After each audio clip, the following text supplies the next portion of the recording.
Estimados maestros, les recordamos que este programa se transmitirá de lunes a sábado en los horarios de 9 de la mañana a 12 del mediodía y de 3 de la tarde a 6 de la tarde. Recuerden que tenemos 4 grandes grupos de docentes. El grupo A funciona los lunes, miércoles y viernes por la mañana. El grupo B estos mismos días, pero en la tarde. El C funciona los martes, jueves y sábado por la mañana y el D los mismos días en la tarde. Ahora los animamos a que se reúnan con su comunidad de aprendizaje. Nos encontramos en un momentito. Yo quisiera empezar una nueva manera de generar la experiencia educativa. Estamos ante una nueva forma de generar la educación. Ya la educación no va a ser como era antes, no solamente para República Dominicana, sino para los diferentes países en diferentes contextos. Con lo cual, de hecho, lo que uno va a ver ahora, de ahora en más, es cómo los países van buscando formas de resolver problemas y de encararlos, y ahí creo que es importante todo lo que signifique la colaboración entre todos nosotros para buscar respuestas. Por tanto, estamos ante el tamaño desafío de unas nuevas maneras, yo lo pondré en un sentido plural, de generar experiencias educativas. Cómo uno encadena diferentes tipos de cursos, actividades, diferentes tipos de formatos, presenciales, en línea, para que esa experiencia sea relevante. Porque, ¿qué es la experiencia educativa? Tiene que tener sentido y propósito, y tiene que tener un sentido para el educador y para el alumno. Y por tanto, su relevancia está en que efectivamente sea un elemento convocante, comprometa, que responsabilice al educador y al alumno en el proceso de aprendizaje. Poner en el centro la discusión sobre el alumno. Yo diría sobre el joven, sobre el adolescente, sobre el niño, la niña, el infante, porque antes que un alumno, un alumno es una persona que corresponde a un determinado ciclo etario, que tiene determinadas necesidades, expectativas, y que la educación lo que tiene que hacer es despertar en ese joven, en ese niño, con esa niña, la ansias de conocer, la pasión por conocer, la pasión por entender, la pasión por explicar. Y naturalmente que hay 2 o 3 palabras que Hugo mencionaba y que Isabel también lo decía: autonomía, responsabilidad. Y yo creo que libertad. Libertad es fundamental en la educación. El otro día decíamos que una de las claves del cambio educativo hacia el futuro es una formación más liberal, no en un sentido económico o político, sino en un sentido filosófico. De darle al alumno la capacidad de pensar por sí mismo, la capacidad de tomar posiciones por sí mismo, la capacidad de ser más autónomo, de ser más responsable en el ejercicio de autonomía.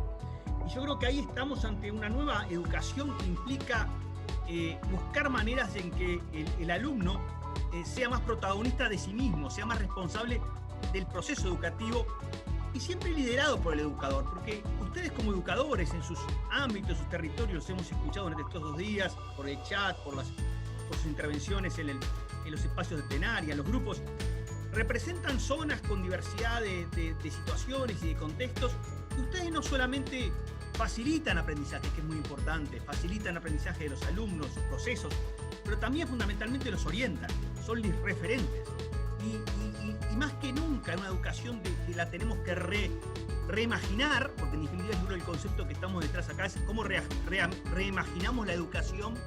Implica que ustedes tengan la voluntad, la capacidad, la responsabilidad de liderar procesos educativos, de tomar a cargo eso que la literatura mundial hoy en educación cada vez es más claro. El principal tomador de decisiones del sistema educativo en el aula es el docente como educador, no hay otro. Por tanto, en ese rol es que nosotros pensamos lo que Hugo llamaba esta nueva manera de generar la experiencia educativa. Y yo quisiera plantearles como elementos disparadores de reflexión para que ustedes reflexionen en los grupos, en las instancias individuales, en los momentos en que ustedes lo sientan en los trabajos con los equipos a posteriori, en el acompañamiento. He tratado de sintetizar algunas cosas que hemos venido viendo estos días y que me parece importante dejarlas a ustedes como líneas de reflexión.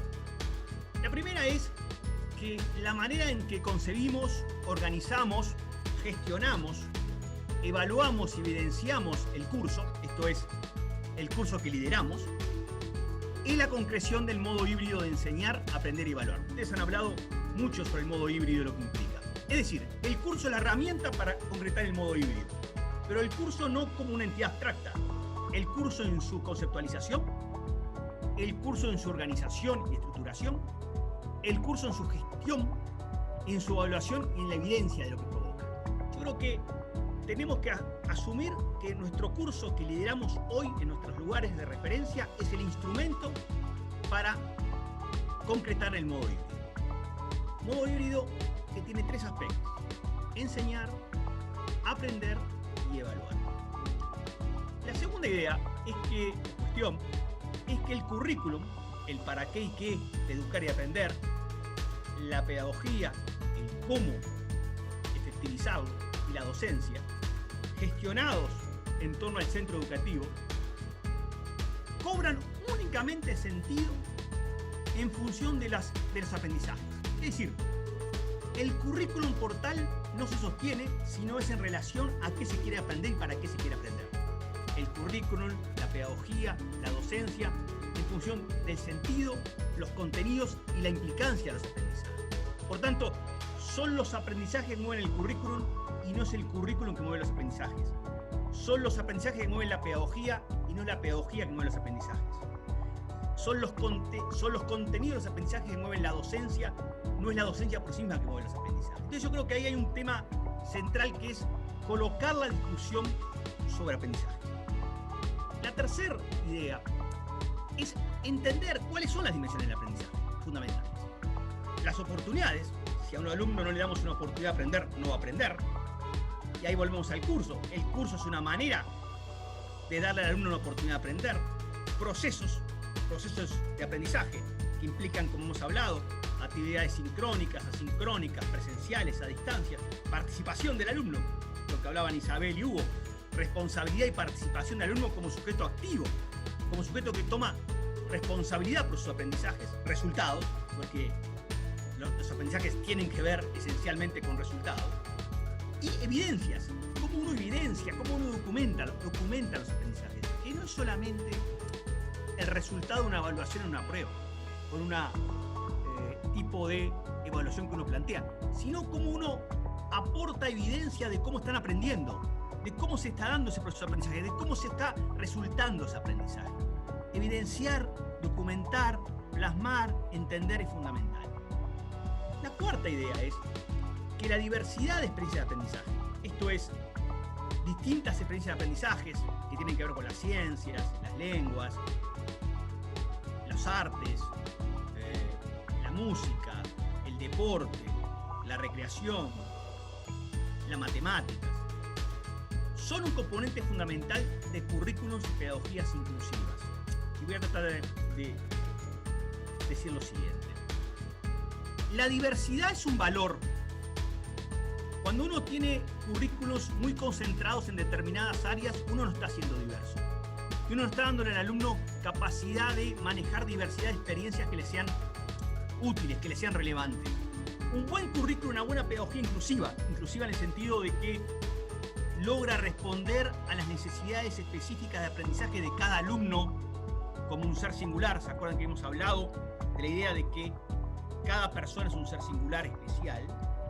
Eso requiere tener un menú de diversidad de experiencias. Hay que combinar cosas, hay que combinar conocimientos y competencias vinculadas a la matemática, con la ciencia, con las lenguas, con los artes, con la ciudadanía, con la recreación, con el deporte.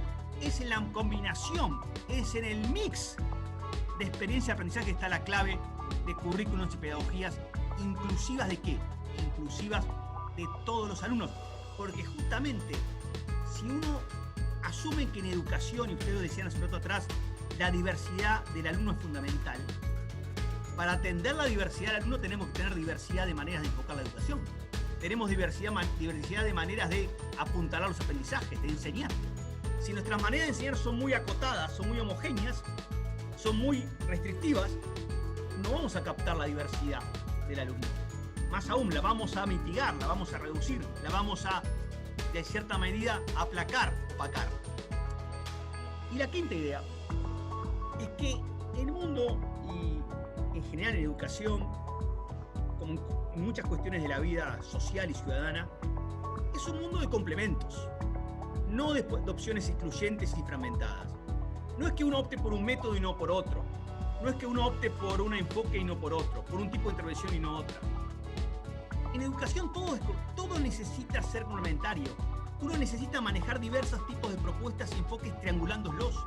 Habrá momentos en que ustedes trabajarán más con los alumnos instancias de transmisión más clásicas de conocimientos. Habrá momentos en que ustedes trabajarán mucho más instancias de interacción. Habrá momentos en que trabajarán mucho mayor instancias de producción grupal. Habrá momentos en que generarán instancias donde los alumnos tengan capacidad de pensar ellos mismos y buscar respuestas. Habrá momentos en que ustedes tendrán la responsabilidad de retroalimentar las producciones individuales, colectivas, las reflexiones de diferente índole. La educación no es... La propuesta educativa no es un todo homogéneo. La belleza de la propuesta educativa es cómo uno combina diversidad de instancias para generar aprendizajes. ¿Y por qué digo esto? Porque muchas veces en educación tendemos a pensar en opciones excluyentes. ¿Se acuerdan ustedes que por muchos años se habló de educación centrada en los educadores? Después se pasó a educación centrada en los alumnos. No, ni una cosa ni otra. Si no hay una educación que conecte alumnos y docentes, no hay educación. Entonces, ese tipo de encare donde uno dice, bueno, o es esto o es lo otro, en educación no es así. Y más, les quiero decir lo siguiente. Los avances más recientes de las neurociencias de los aprendizajes indican que muchas veces uno tiene que ir a formatos más tradicionales de enseñanza porque son más eficaces para consolidar saberes, para fortalecer la memoria, etc.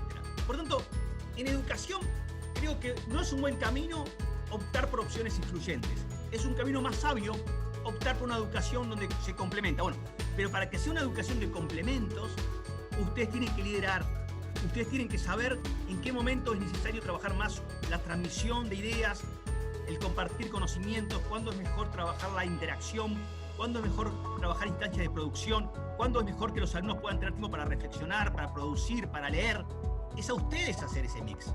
Lo que no pueden hacer es todo de una forma u otra, porque en ese caso están de alguna forma dejando de tener una propuesta convocante, entusiasta y que conecte con la diversidad de los alumnos. A ver, esto no lo sabemos por las neurociencias de hoy, lo sabemos hace muchos años atrás. Lo que pasa es que la neurociencia lo que ha hecho es ponerlo más en términos de evidencia científica. Todos sabemos que no hay aprendizaje sin curiosidad. Si no somos curiosos, si no generamos curiosidad, no hay aprendizaje. Ahora, la curiosidad tiene que ser estimulada por ustedes, naturalmente. Pero hay algo que se dice acá que me parece interesante de compartir.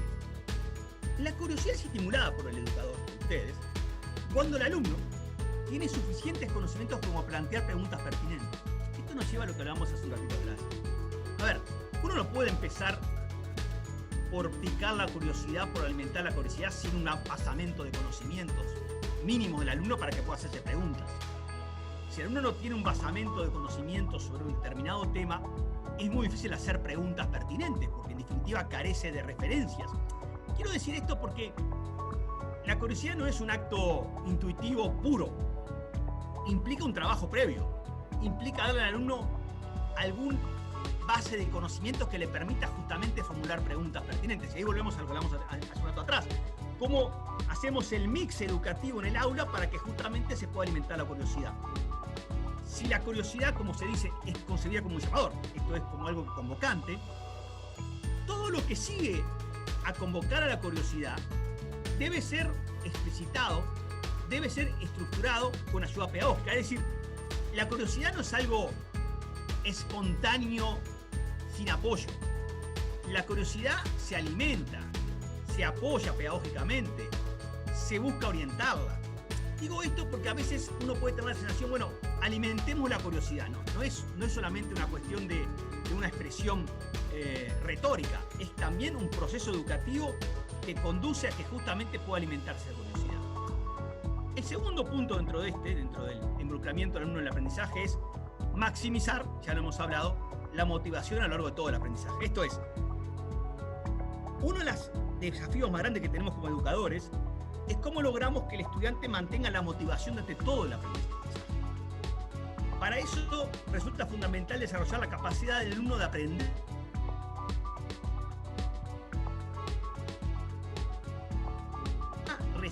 Lo que se está formando tiene relevancia, tiene sentido, tiene proyección. Y el alumno tenga la sensación de poder controlar sus aprendizajes, que esté a cargo de los aprendizajes que él mismo está desarrollando. Para que esto ocurra, se tienen que compartir objetivos claros y realizables que impliquen un esfuerzo razonable. Y acá es importante siempre en educación tener claridad y contundencia en los objetivos que uno se plantea. Y volver a una idea que la neurociencia ha claramente establecido, que es la importancia de recompensar el esfuerzo. Dehaene, un neurocientista francés muy conocido, dice lo siguiente: los circuitos de la recompensa son componentes esenciales de la plasticidad cerebral. ¿Qué quiere decir eso? Que si uno sabe recompensar bien al alumno en su esfuerzo, el alumno desarrolla mucho más el cerebro. Si ustedes logran dar una propuesta educativa que genere recompensas al alumno, que genere estímulos, el cerebro de ese alumno se va a desarrollar cada vez más. Por eso que la neurociencia nos está diciendo que el cerebro humano, el cerebro de cada uno de nosotros, nuestras neuronas y la conexión entre neuronas, la sinapsis, inciden en los aprendizajes, pero la forma en que nos educamos y aprendemos incide en el desarrollo del cerebro.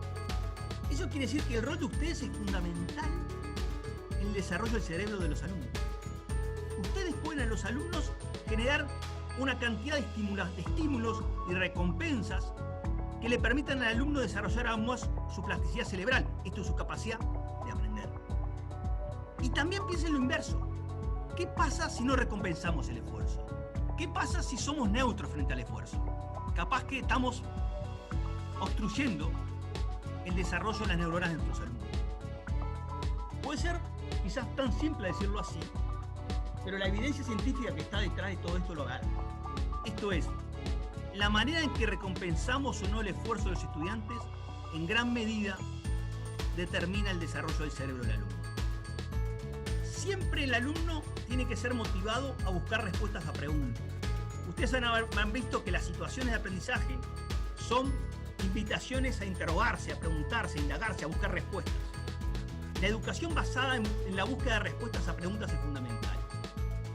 Esto ayuda a aprender el contenido que será compartido por el educador, así como centrar la curiosidad y la atención de alumnos en los contenidos a retener. Esto es, la forma en que uno pregunta y la búsqueda de respuestas por el alumno permite concentrarlo, su atención, en los contenidos a retener. Y acá voy a otra lección aprendida de las neurociencias, que leo. La atención del alumno es la puerta de entrada a los aprendizajes relevantes y sostenibles. Esto es, no hay aprendizajes relevantes, no hay aprendizajes sostenibles, esto es que permanezcan en el tiempo, que se consoliden en el tiempo, si no hay atención, si no hay captación de la atención del alumno. Y a su vez también señalar que los errores y las sorpresas de los alumnos le permiten corregir sus respuestas iniciales y de mejor registrarlas en su memoria. Esto es, el error, y ahí voy también a otra lección de la neurociencia, dice Dehaene, el error es la condición misma del aprendizaje. Esto es, solo a través del error aprendemos. Sin error no aprendemos. Sin sorpresa no aprendemos. Sin curiosidad no aprendemos. Sin atención no aprendemos. Entonces, ¿vieron cómo estamos haciendo este rompecabezas en términos de cómo involucrar al alumno en el aprendizaje? Hablamos de atención, hablamos de error, hablamos de sorpresa, hablamos de preguntas, hablamos de respuestas y hablamos también de memoria, registrar en la memoria. Porque si no hay sorpresa en el aprendizaje, si no hay atención, si no hay curiosidad, no hay registro en la memoria. La gente no registra las cosas. Bien, este es el punto 1. Consejo 1, ¿cómo ayudamos al estudiante a involucrarse en el aprendizaje? Consejo 2, ayudar al estudiante a permanecer involucrado. Una vez que lo involucramos, ahora el desafío que tenemos como educadores es cómo él permanece involucrado en su aprendizaje. Y aquí volvemos a lo que hablamos ayer. La clave está ¿dónde? Estructurar el curso. ¿Se acuerdan de los estándares de los 11 estándares que ustedes pueden utilizar para estructurar el curso en modo híbrido. Lo que se dice acá reafirma lo que hablamos ayer. Dividir el curso en fases relativamente breves que corresponden a contenidos a aprender. Esto es, el curso con planificación semanal, con objetivos claros y explícitos, con contenidos a aprender en la semana, con capacidad del alumno de reflexionar sobre los objetivos que se plantean. Esto es la estructuración del curso. Después, el punto 2, separar las actividades. Resulta importante saber si el objetivo del curso es más bien, ¿cuál es el objetivo del curso? ¿Adquirir un conocimiento nuevo o bien resolver un problema? Son dos instancias distintas. ¿Se acuerdan que habíamos dicho hace un rato atrás? Para que el estudiante pueda formularse una pregunta pertinente, tiene que tener una base de conocimientos. Capaz que uno tiene que empezar el curso por compartir algunas ideas fuerzas que den conocimientos de base y después preguntar. Cuando los conocimientos son sólidamente adquiridos, esto es cuando los conocimientos están adquiridos por el estudiante, los mismos pueden ser más fácilmente movilizados, esto es usados, a efectos de encarar y resolver un problema. Esto tiene que ver con la esencia misma de la definición de competencias. Como ustedes saben, las competencias son la capacidad de movilizar, de identificar, movilizar, contextualizar y aplicar conocimientos, justamente, valores, actitudes, emociones y saberes hacer para resolver problemas. Pero uno no puede encarar o resolver un problema si no tiene conocimiento de base. Por eso ustedes en la secuencia del curso tienen que manejar muy bien ese mix entre bases de conocimiento y preguntas y respuestas. Volver nuevamente, tiene que ser una fase muy interactiva entre conocimientos, preguntas e indagaciones. 2.3, seguimos en consejos. Seguimos en consejos que tienen que ver con permanecer involucrado al estudiante en su aprendizaje. Proporcionar modelos y ayudas. Son fundamentales para que los alumnos no queden bloqueados en una tarea. La ayuda que ustedes prestan como educador, puede concebirse como opcional, de manera de acompasar los ritmos de aprendizajes, de manera que algunos alumnos, no sientan la necesidad de reducir sus esfuerzos y otros puedan experimentar un sentimiento de éxito mientras realizan la tarea. Esto tiene que ver con lo que hablamos ayer. Tomar en cuenta los ritmos de aprendizaje de los alumnos, tomar en cuenta la diversidad de capacidades. Algunos podrán ir más rápido, entre comillas, otros más lento, entre comillas. Lo importante es que los que vayan más rápido no se sientan aburridos y se sientan que no tienen que hacer más esfuerzo, y los que van un poquito más lentos sientan que los progresos que van haciendo de manera sucesiva son recompensados, tienen un sentimiento de éxito. Otra vez, idea fundamental, la recompensa es fundamental en los aprendizajes. Sin recompensa no hay aprendizajes. Y también el alumno tiene que estar motivado para aprender. Para eso tiene que sentir que hay placer y esfuerzo. Lo que muestra la neurociencia también, que la escuela del placer, como se le dice hoy habitualmente, la escuela donde el alumno siente bienestar, hablamos ayer de bienestar físico, social, emocional, es la base de todo aprendizaje, ¿de acuerdo? Pero sin esfuerzo no hay aprendizaje. No es todo placer. En definitiva, la educación es una combinación de esfuerzo y de aprendizaje.